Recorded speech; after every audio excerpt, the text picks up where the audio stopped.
Hi. Congratulations. Thank you very much. So nice of you. Yeah, congratulations for your movie, the Balcony movie, your documentary. So let's start with this easy question. What sparked you to do this film in the first place? You know, the truth is that I didn't have a new idea for my next film. So I was a bit depressed. I was sitting sometimes on the balcony with my wife and having coffee or tea, and I realized that I started to eavesdropping people, to watch around, you know, and to watch them and to listen to them and to try to, you know, get something from those scratches from their life. And so I was like thinking that maybe if those passerbys raised my curiosity and my imagination started to work, like, for example, I had a question: who are they? Why they are quarreling? With who he's speaking on a phone? You know, those kind of questions that I didn't ask those passerby, but it was in my mind. So I was thinking that maybe if I have a balcony and if I have neighbors and random passersby, and if I have a camera, so maybe those three elements, if I put together those three elements, it will be a film at the end. So I decided to start this experiment. So I fixed my camera on the balcony in one place and I started to speak with people. Do you feel that you were very fortunate that most people were very nice to you to even talk? You know, I think in documentary filmmaking it's like this, that if you are giving something to your protagonist, for example, you give them as your smile, or you are giving him your attention or your time, that you are standing, I was standing on the balcony just for them, and that they could feel it. So I get a lot of things from them in revenge, you know, a lot of good things. So I've never been attacked, I've never been insulted, I never been even, you know, it's Poland, so it's a kind of rough country, so people don't have any problems expressing their emotions, like, you know. I even thinking about having a scene in my film that somebody is taking a stone and is throwing the stone towards the camera. But no, nothing like this, you know. So all those encounters I had was very, sometimes it was difficult, sometimes which was heavy, because their histories were full of emotions and sometimes very sad, but never aggression, or never, no. No negatives. Wow, that's No negatives, no negatives. I think that was because I had this attitude, you know, I tried to get something from them. So I was nice and polite, you know, and trying to ask sometimes strange and difficult questions, of course, like, who are you, or what is the meaning of your life? If somebody is asking you such a question suddenly on a street, they were shocked completely. But some of them, they started to play my game, you know, like they knew that it's kind of tricky game, you know, to speak with somebody on the balcony, somebody who is maybe a neighbor, but they don't know, maybe a filmmaker, they don't know. But I think I created, staying there for many weeks and months, I created kind of a secular confessional for them. They can just give me their intimate stories, and I was here for them, and they get used to me that I'm here.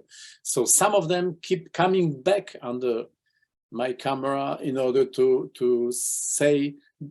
tell me the news from their lives. why do you find regular people so fascinating? You know, everybody has its story, his story or her story, you know. It's absolutely fascinating. I don't know, they are regular, but in the same time they are not, because nobody is really the guy that I was thinking that he is before. It's very easy to label people, you know. Oh, this is kind, because I see what kind of hair he or she has, or what kind of tissues, or I don't know what kind of the shirts, and I start to label them. This is a middle-class guy who is something or something. But at the end, after 3 minutes of conversation, it was always like this, that I realized they are completely different people that I knew, that I was thinking before. So each meeting with them was something completely new for me. And I really believe that everybody can be a protagonist of the film.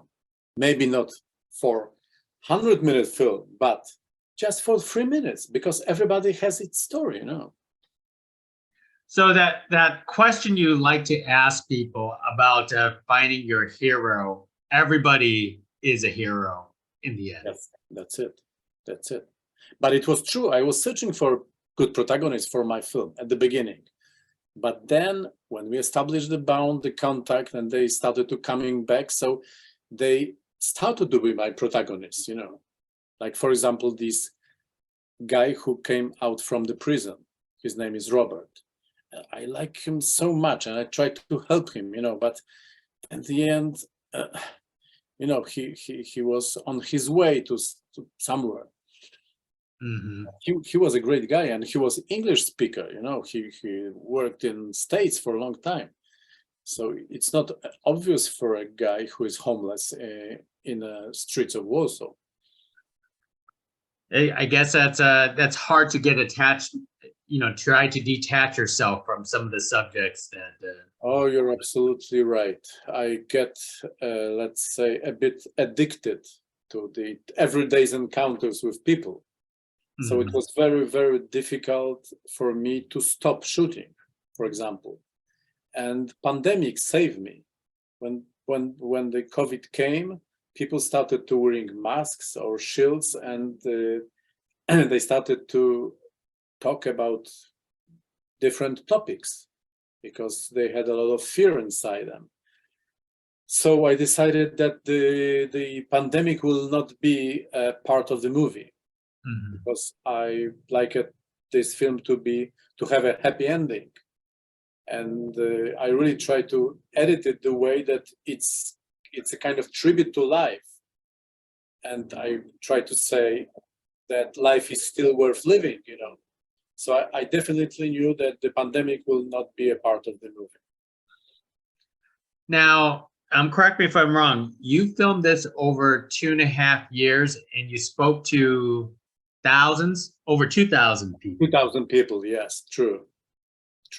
165 days of shooting. That's my personal Guinness record, you know. So how do you sit on a balcony? Like when do you? I was never sitting. I was standing, because when you are sitting, you are starting to lose your energy, and I have to be stand and watching left or watching right.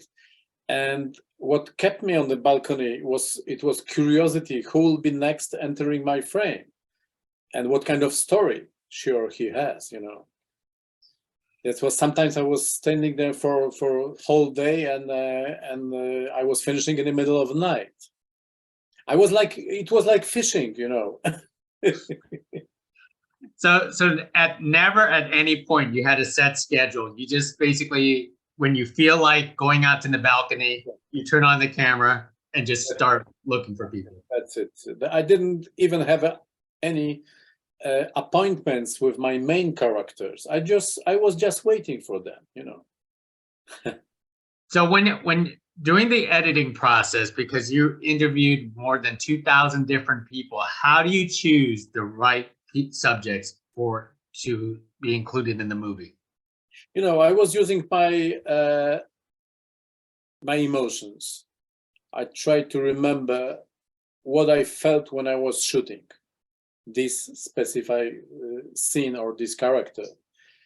And because if I felt something like I was very moved by our conversation, or it was very funny, or I have like chills, you know, and so it means that this scene could be considered as a part of the movie.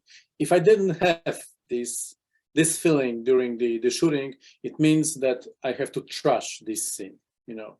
So we picked just the best part of the best characters, of course.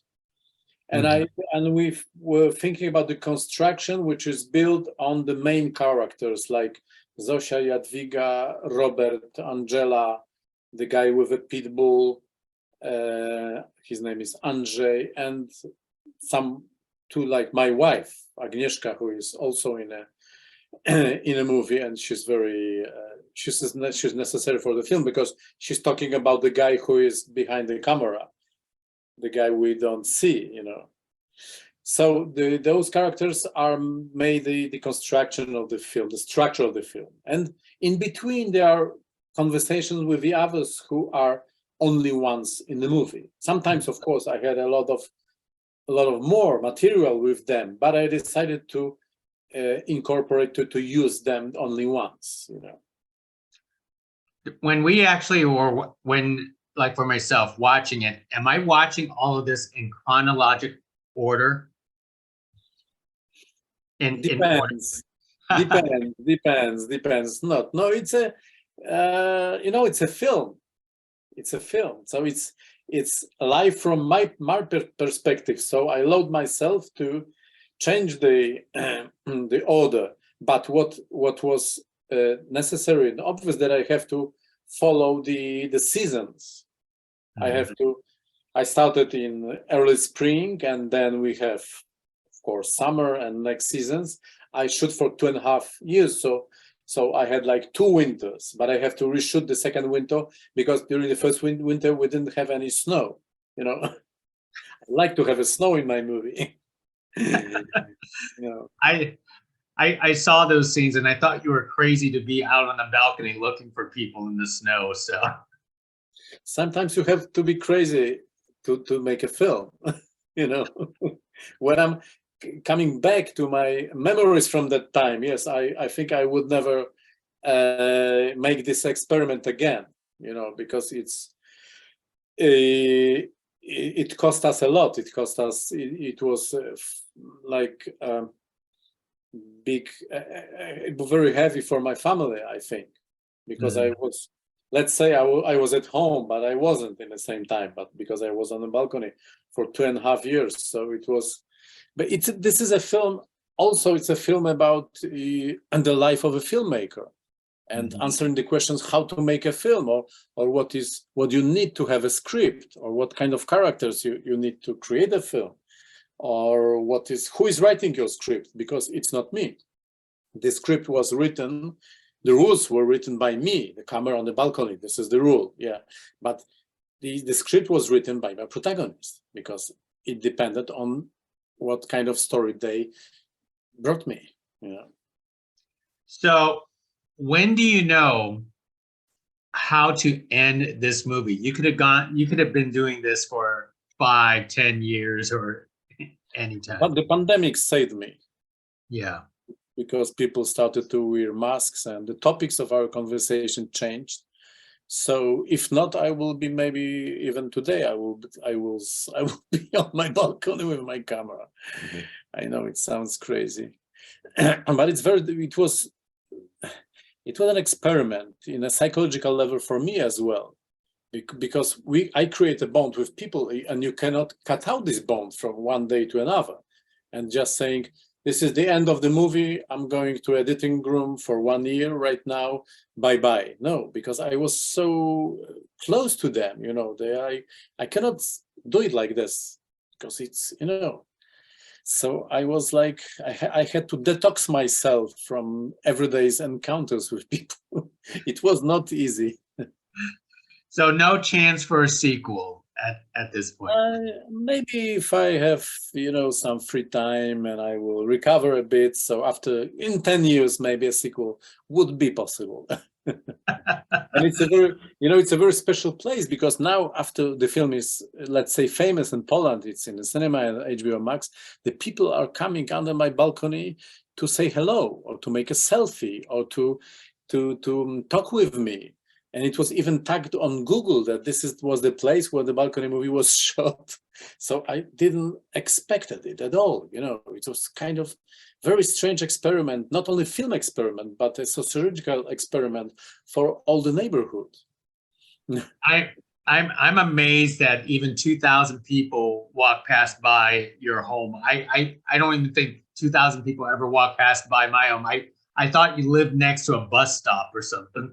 No, it's a small street and with a kind of dead end. So it's, but I really believe that if you stay long enough in one place, you will see more than you will traveling around the world. Sometimes it's better to stop in order to see more, you know. That is excellent. Well, let me leave with one more thought, because people are going to be watching your film, your experimental documentary, and including on HBO Max. What is the one most important thing that you hope that they walk away with after watching your film? I think the most important thing is that we have a lot of problems in our life. We are sometimes very lonely and very in a bad mood, having problems, divorced, and losing our closest people from our families. But what I wanted to say with the movie, that life is still worth living. So I hope my film is a tribute to life. That life is the only thing that we have, and it's very, very precious. Well said, well said. Well, hey, thank you for speaking to us about the Balcony movie. It's a very positive movie, and I hope Thank you so much. Thank you. Very nice to meet you. Thank you. Thank you. Thank you.